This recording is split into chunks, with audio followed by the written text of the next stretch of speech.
Pedera mambo mtasa. Namira pambiri pedara mambo mtasa. Ndiko ndio chokwadi. Zvese zvachakara ndezve chokwadi. Ndikaima chabatwa nemwe. Ndikanyepa chabatwa nemwe. Mwari mubatsiro. Mwari mubatsiro. Pamusoro y'ichangabe. Inini ndini Zakaria Chitsamba. Ndini Zakaria Chitsamba ndakamangarira pempiro wenya. Ndakamangara pamusoro pe land yaanotora isiri yake. Pandoda kutsanangudza zvizere ndepekuti Bhekimpilo Ngwenya akarohwa nababa wangu. Baba wangu inini ndikati ndi baba mukuru. Baba wangu ndi Moses. Uyu ndi mukoma wanokutaura Jojo. Ndiye wakarora mai wa Bhekimpilo Ngwenya. Arora mai wa Bhekimpilo Ngwenya akabva naBheki ari pamusana. Saka ubva arohwa nababa wangu. Ubva wagara mustendi yababa wangu. Saka Bheki wakazopiwa pake pekugara ndi baba kuti adedzwe zita rekumba kwawo kwaakaberekwa. Ndobva waenda nanasitendi yawo wanayo yawagara. Asi wakazobva ikoko kumba kwake kwarugara. Akadzoka futi mustendi yababa maakanga abviswa nababa kuti abve. Mushure mokunga baba ashayika, mai wake akashayikazve wakabva naye kumba. Saka ndo nauya ndauya kunomangara kuti akutora zvinhu zvedu kuchiita zvake. Iye akapiwa zvake nababa, akapiwa stendi nemunda pekurima kwake. Nhasi unono kuti wabereka wasiripo adzoka akutora zvinhu zvake.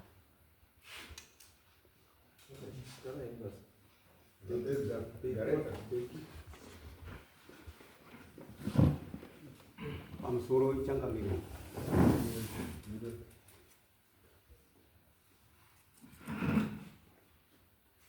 Ndamira pambiri pedera mambo mtasa. Ndamira pambiri pedara mambo mtasa. Izo ndio chokwadi. Zvese zvanotaura ndezvechokwadi. Ndabatwa nemwe. Ndikanyepa ndobatwa nemwe. Mwari mubatsiro. Mwari mubatsiro wavo. Pamusoro y'ichangamiro. Uyu unonzi Zakaria Chitsamba. Ngati akauya akasvika kumba muswa ngati muna January 2011 akauya kumba. Panapa tina baba na mai. Akati baba ndauya panapa ndakanzwa kuti nini ndiri kwa Chitsamba nokuti mai wangu vakanditoresa bhethi rekuti nyabereka. Saka inini haya ndinoda ndikidi ndiuye kumba kwangu kwa Chitsamba. Baba wakati waita zvakanaka. Waita zvakanaka. Iwe baba wako vakatorwa nenjuzu kunyatatu ndokwatakabva kunyatatu. Inini ndakatotama kunyatatu ndokumusha kwedu ikoko takatotama tiuya kuti tiuya kuno kwaHondi. Saka iwe zvawadaro wochitsvaga mari yokuti tiende kutsungo rababa wako. Tinoona kuti kuchine mombe here nezvimwe zviripo nestand kwako kwaunofana kudi. Nobva ipapo panguva iyoyo mari haina kukwanisa kudi kuti aiwanewo panguva iyoyo. Waisenza ake kumapuranga kunyanga. Mari haina kuikwanisa kuiwana. Kuti baba wangu ati iwewe namukoma wako tobva taenda tese kunyanga ikoko. Saka sezvineyo muna November gore 2011 wacho baba wakabva washaya. Baba washaya ndingati ndinana baba vana baba vari pano vana baba Sanhanga vakazoshaya. Ndivo vanga vakamirira baba nokuti uko kunyanga kwakusina munhu angati. Kuuya kwavakaita kuno vana baba Sanhanga nana sekuru Chirewo kuno kwakaberekwa baba vana Chirewo vacho vari kuno kwedu kwaHondi. Saka takabva tachengeta baba ana Samageza ndesawira wacho ari muzukuru variwo futi kuuya kwakaita vana baba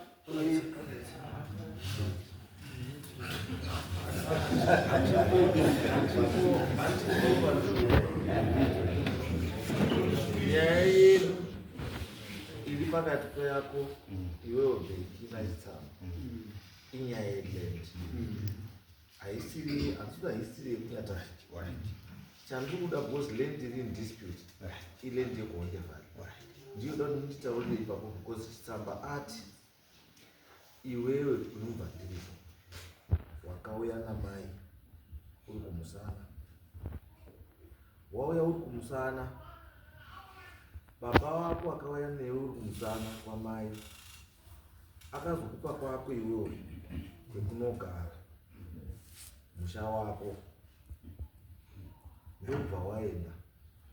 Baba uyo afa, iwewe kobva wadzoka, wakudzoka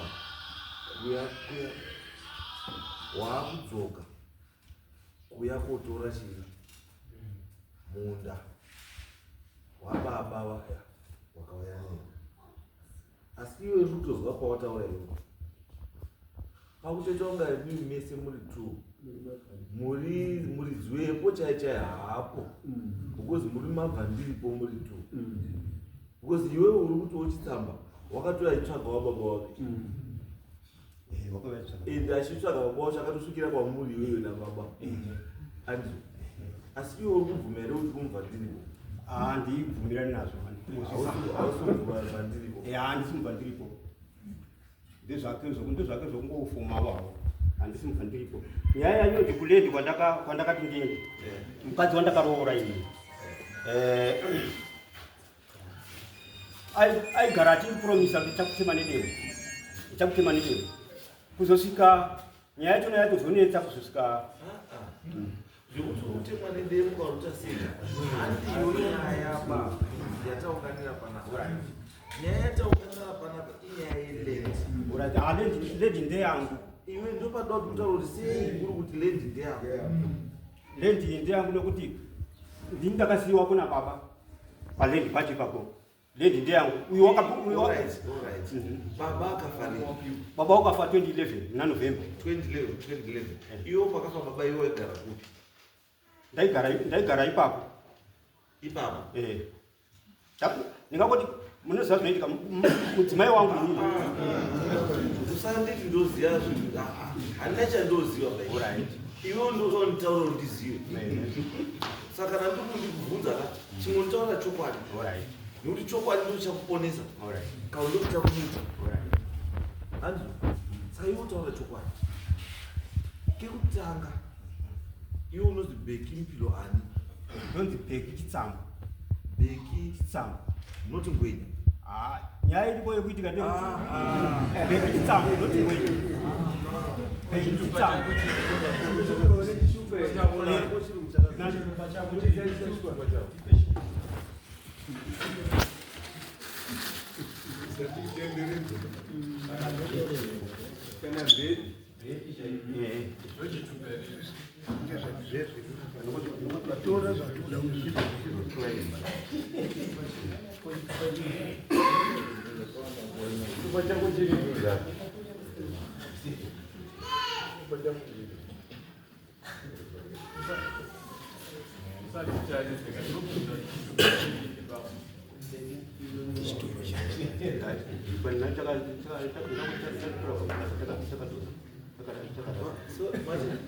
Chitupa chiripi?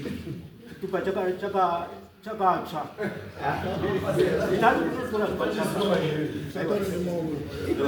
Ndotora chitupa chiriko ndinacho. Chakadonha.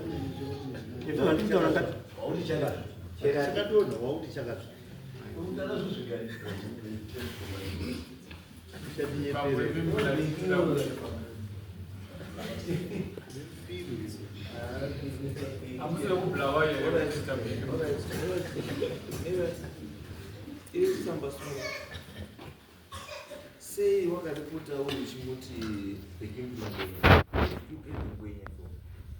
Ngwenya ndakamutaurirwa nababa. Pandakaenda kuna baba wachinditamira maoko mangu anenge wachinditamira. Wakanitaura kuti mwana uyu haasi mwana wangu, wakauya namai wake. Ngewe kwa Mpilo Ngwenya. Ndo pandakabata kuti ngewe kwa Mpilo Ngwenya. Wana wake watonyoresa kuti Mpilo Ngwenya chikoro. Wanzi? Mpilo Ngwenya. Wana wake? Kana sabhuku pandakapa samonere kuti Mpilo Ngwenya iyi.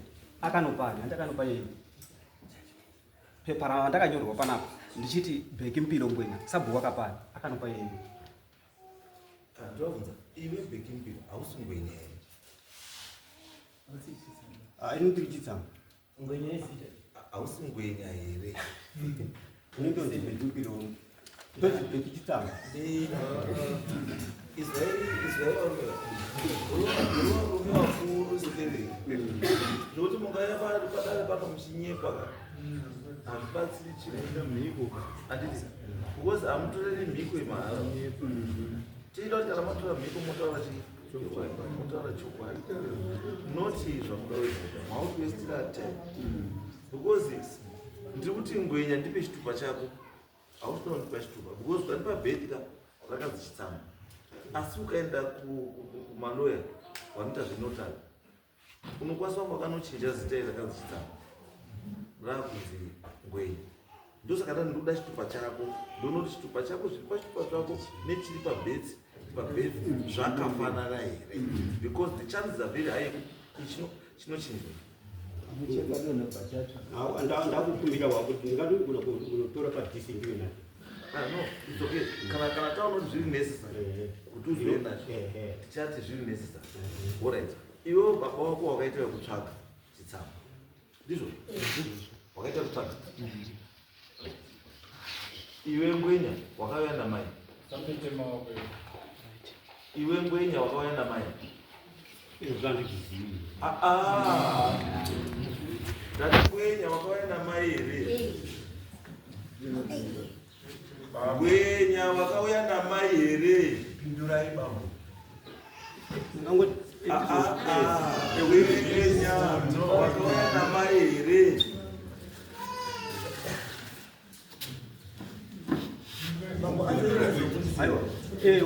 ngwenya wakauya namai here unde saka hausi chitsama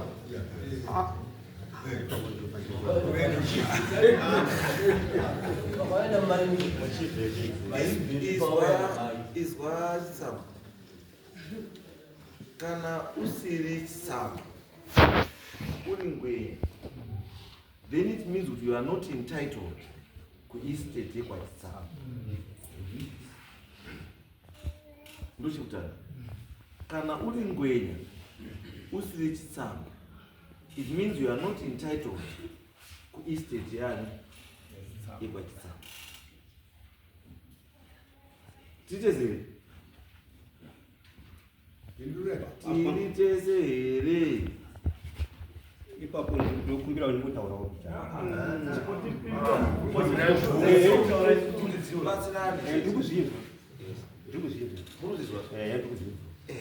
ndosanokuva kwacho ngatisaweste nguva nezvinhu zvamunoziva mai wako iweyo haangambo akatadza kutaura kuti hausi kumusha mu asi baba akuchengeta ndeuyu asi handiye baba wako mai wako haanambokutaura here izvo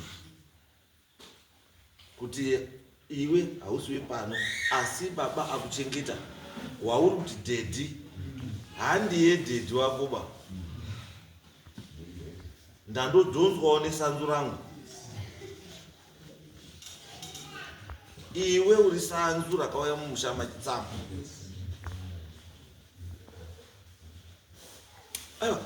akutodazi ndiri kuti ndiri kuomesera kana ndiri chii sva tingotaura nechii chokwadi anditi anonzi murume kana ona mukadzi wako ka nometa kana ino akawana 5 anditi dhonza chii nesanzu anditi asi kana sanzu radhonzwa ukazi uri sanzu zvinorevei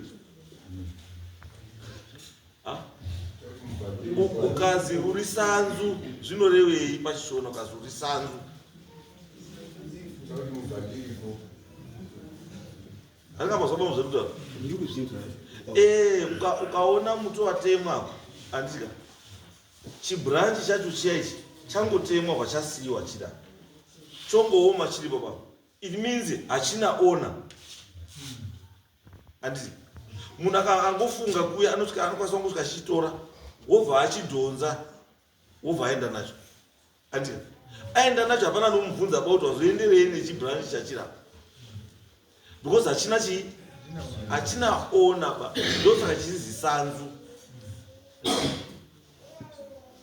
andikamaona pamwe saka imimi makadhonzwa mobva manogoteswa moto anditi magoteswa moto hazvirevi kuti vamakagotera moto ndopamuti wemakabva makagotwa moto badzi sehuni, asi handipo pamakagoterwa moto, handipo pamakatemerwa.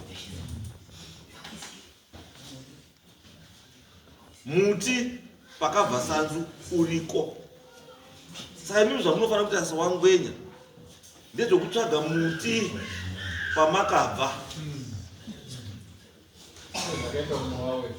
Uyu Chitsamba wakabva wakwanga ari sanzu, kubva atsvagawo muti paakadini, paakabva, ndokubva apaona, ndokubva agashirwa kuti ichokwadi uriwe pano.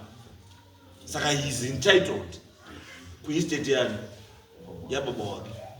But imi muri sanzu risati raona muti warakabva. Saka my only advice to you, kuenda kutsvaka muti wemakabva baba.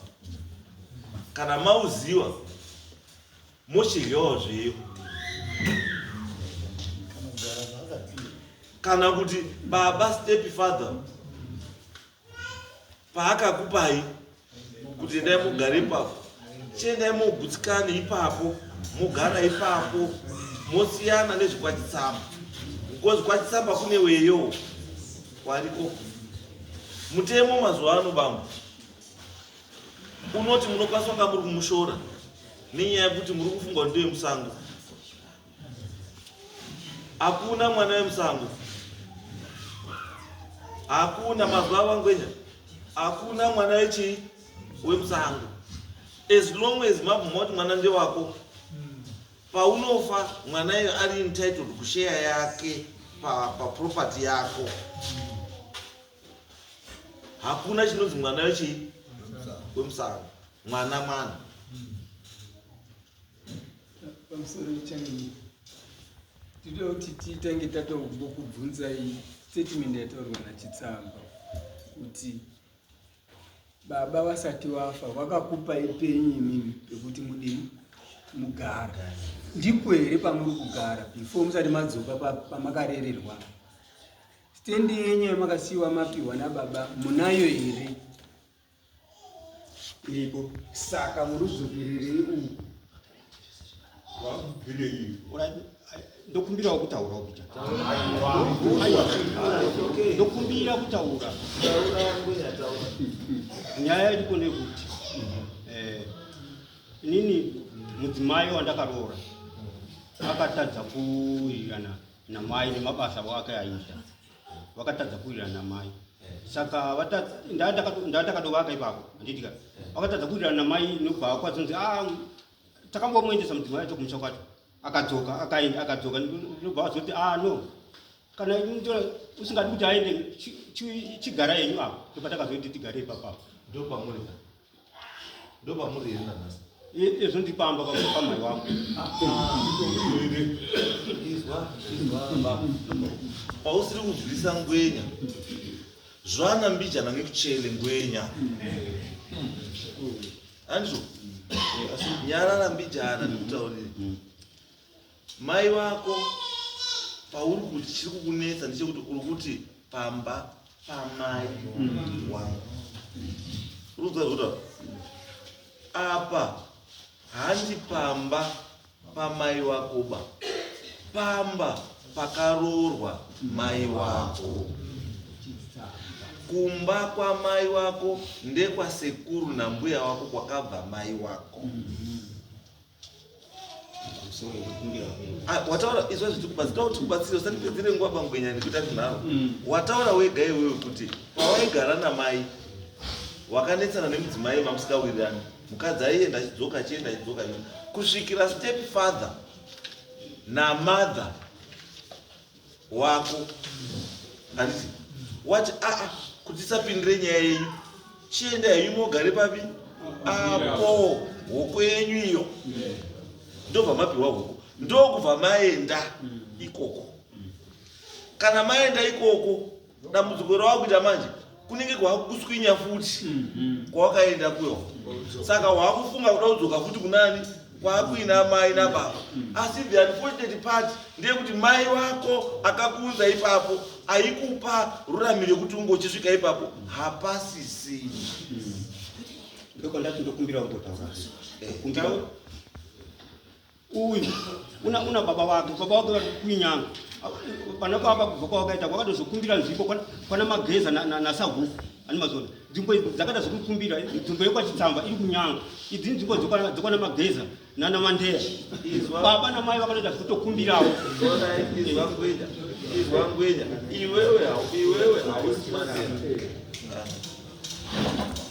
iwewe hausi mandeya iwewe hausi mageza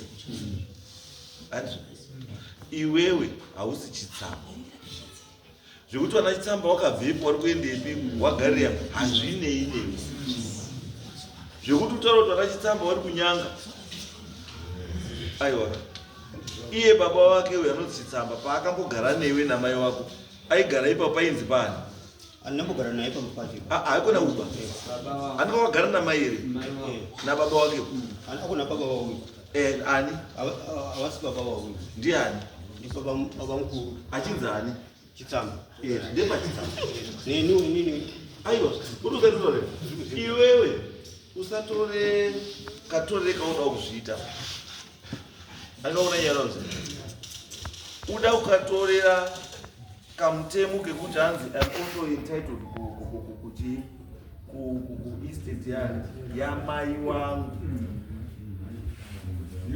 ndo kuikwauda kutora iwo kuti ndiriyo entitled kuestate yamai wangu but you are not entitled kuestate yamai wangu apa because kwauri entitled iwewe ndekwa baba wako tsvaga baba wako kutone zvinhu zvako zvakakumirira ikoko kune dhunduru rako ririko nekicheni yako kumbucha kwababa wako zvakakumirira tsvage enda wotore wana chitsamba wakaenda wana namai wavo kwavari wadzokewo watorewo zvavo mushakwani kwavo kwachitsamba orit ukatora zvana chitsamba pana mai wako ko zvako zvepangwinya zvikutowa ndiani zvokwangwenya inini nyaya itonde kuti inini pandakabva muhondo wandiriga tangota random zokungotoresa mabheti tichibuda muhondo tangota random asi kwanzi kune kunhu kuriko hakuna kunhu kwakwangwenya kunonzi kuriko hakuna kunhu kwakwangwenya kuriko kunonzi kuriko kwacho kwautaura kuriko ngepi ndozvandikutaura kuti inini ndakatora chitupa ndichibuda muhondo kumasingle point muri kunzwa takungotoresa zvitupa zvaikotorwa random hakuna zvitupa zvaitorwa random zvazviri nguva yehondo munguva yehondo asi hondo yapera 1988 kwese vanhu vakakutora zvitupa zviri proper ndozvandakazotora zviri proper aiwa chavakatora chiri proper chiri kuti chii chiri kuti chitsamba asi hausi kwachitsamba ka ndopane nyaya baba wako kwachitsamba ndiani baba wako kwachitsamba wangu ndi George chitsamba alright mira pane ine hama yakwachitsamba tete kana mwina mukoma kana sekuru ari kupi ndiani nditete ndimbuya chitsamba uyu ndiani ini ndiri chitsamba chitsamba ani yebet une ndimningina wewe hatidaiwo uda mbuya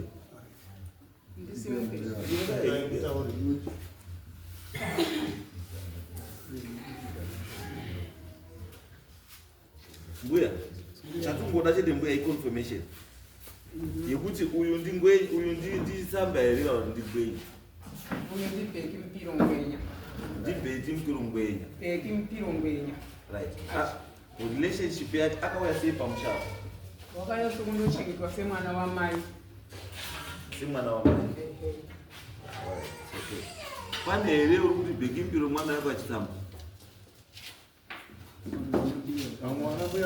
vamwe vese murume vari kuti bheki mpiro mwana wako achitamba uripo here sungaipa ini ndida kungotaura ndini sabhuku wavo wese ndini sabhuku wacho saka garai pasi nyaya iripo ndeyekuti ndozi ndega mandeya tipei shumba mati kugara kwatakaita nawo uyu ndiye akanga achigara pamba pavo apa, asi nechitupa chataingoti ndiani nditsamba, asi pakazomuka nyaya ngepekuti uyu akazouya kwasabhuku kotaura nyaya yekuti ini ndautorerwa munda neuyu. Uyu akanga atouyawo achiti inini ndazoona baba wangu sabhuku, baba wangu ariko kunyangawo, saka ndatowawo kwachitsamba. Saka akazoenda aibva atopiwa chitupa chake ikoko. Saka auya akabva achizouya kuti abva auya futi kwasabhuku akati sabhuku ndakuda kubva pamba pangu apo ndada kuenda kuwaka pamunda. Tikati munda wacho ngewako ere? Tikati munda ngewangu. Tikati kana uri wako hazvina basa ba, unongoenda hako wochinja wawaka pamba pako. Saka kuzogara manje awakabva wazouyawo waibva kuti tanetsana kumunda uko. Tikati nyaya yemunda hatinotuma mapurisa kuti muye panapa zviti, tinoda kuenda kumunda kwacho ikoko. Saka takazoenda kumunda kwacho ikoko. Tasvika kumunda ikoko takuchiti ngepapi pari unesa pacho apa. Inini sabhuku kwandikuda isini nyaya yekuda uyu ngomuziva sani. Ndipo ndakutosvika ipapo manje. Pamunda tasvika pamunda pa ndipo pakabva pachitanga kuti ngepapi uyu akati apa ngepamai vangu apa takanga tapa mwana wake uyu kuti ari mapo. Uyu akati aiwa uyu hasiri chitsamba ba, hasiri chitsamba pauyu. Takati hasiri chitsamba ba ndiani uyu? Zvotinogona achiti chitsamba isa kwa hasiri chitsamba ba. Saka isusu manje kana yadaro isa isiyo ba nyaya tadini yotafambira yekuti hasiri chitsamba ba. Sitauya kugadzisa migano yenyu. Saka takabva tatogadzisa mugano waibva kuti iwewe wamai weuyu vatakati akati ngekwangu vatati toora titora aibva atora munda kwacho vatati iwewe hama dzekumusha kwamai yako dzini vakumberengwa uko kunogonda futi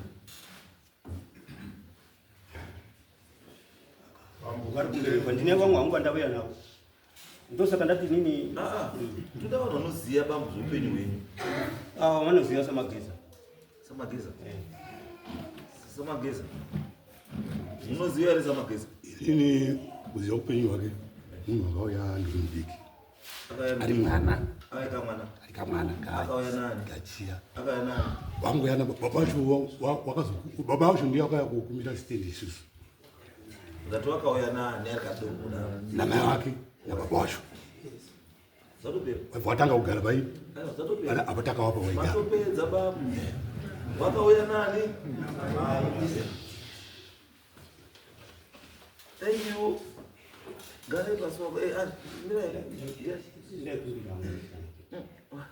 mira inini ndati pakubuda kwandakaita muhondo ndakatora munhu anonzi ngwenya handina kukama naye ndangotora from Norway kungoti nditi zvakati handina kwangwenya kwandindimwe izwai pamwe isusu nyaya yeduka ivi nyamudai mamuri ngwenya kana mamusiri kana mamuri chitsamba kana mamusiri handiti we are saying kuti imi makapiwa penyu garai pani penyu pamakapiwa whether muri chitsamba here kana kuti hamusiri chitsamba endai mogari pamakapiwa apa pachitsamba apa siyai pakadaro uyu baba wake akabva akatambiwa nemhuri yake chigare pakazaite sei agare whether mwana wapa mukuru kana wapa munini kana chii asi kana ari mwana wake chitsamba akazoenda ogara apa ndepachitsamba pane mwana wekwani. It's very simple. Ngakoti nyaya yakaitika mwanzo zvataona sabhuku mukomana pataita nyaya yekuti kunyaya inongoita isina mbotaurawo kana pamba nekana kuti kwasabhuku kana kuti kwaishe handiti uyo wakabva taura kuti ndine hama dziri kwamutasa usiyana navo zvana sabhuku nanani ndine hama kana mutasa saka izvi ndoda kutoona usiwa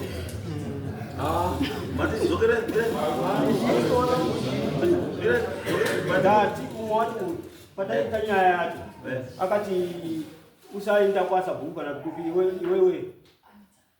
ndiri kuenda kwamutasa ndine hama dzangu dziri kwamutasa nyaya yako inosvika ichipera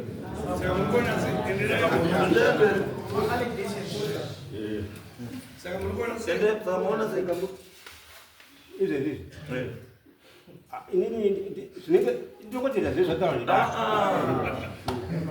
zvatimaona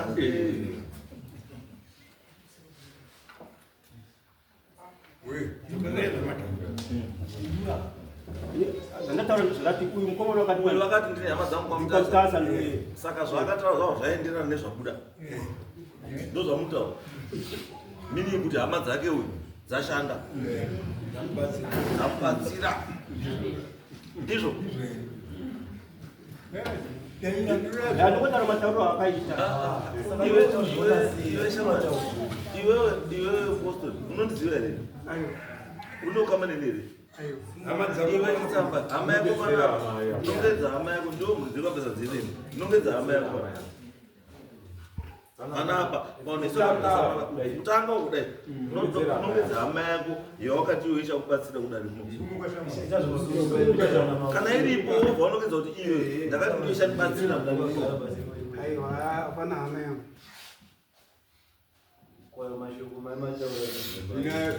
handinombotaura zvakadaro ndakangoti nyaya kana yanetsa inoenda kwamambo mutasa ndokwadzinoperera saka imimi manje isusu taakuti manje zvatakuita baba hatichatendi kutaura zvakawanda taakuti imimi muri kuinsista kuti muzi mwana wakachitsamba ndizvo muri kuinsista kuti mwana wakachitsamba handikwanisi kutsikirira ivo asi nawo mwana chitsamba wacho uri kurambai zvana chitsamba uri kurambai zvatakuita takuti imimi endai mugare pamakapiwa iwe gara pamba pane pachitsamba imimi say the agreed party chiendai motsvage mari muende ku-DNA test nana chitsamba kuti tiprove kuti muri mwana wepachitsamba here kana kuti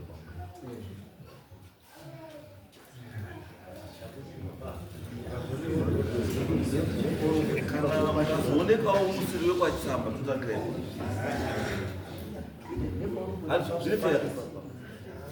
zviri fera because iriwe uri kuti baba ngewako iya kuti baba ngewake hausiwe yakati handiwe handii saka iri yake inoprove kuti baba chai mwana wake ndeupi so ona ziri kwamuri ari agreed ari kunzi handiye kuti aprove kuvanhu vese kuti ndiri chitsamba saka wangwenya chitsamba Bekempilo ngwenya chitsamba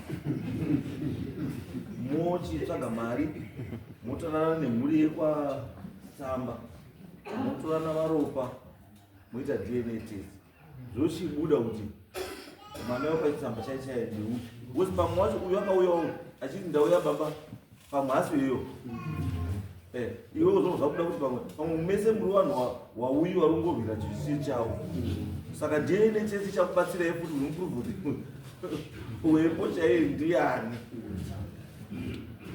pakumataura zvanganzwa ndizvo nekuti kana ndinotosaspekta pamwe utosaspekta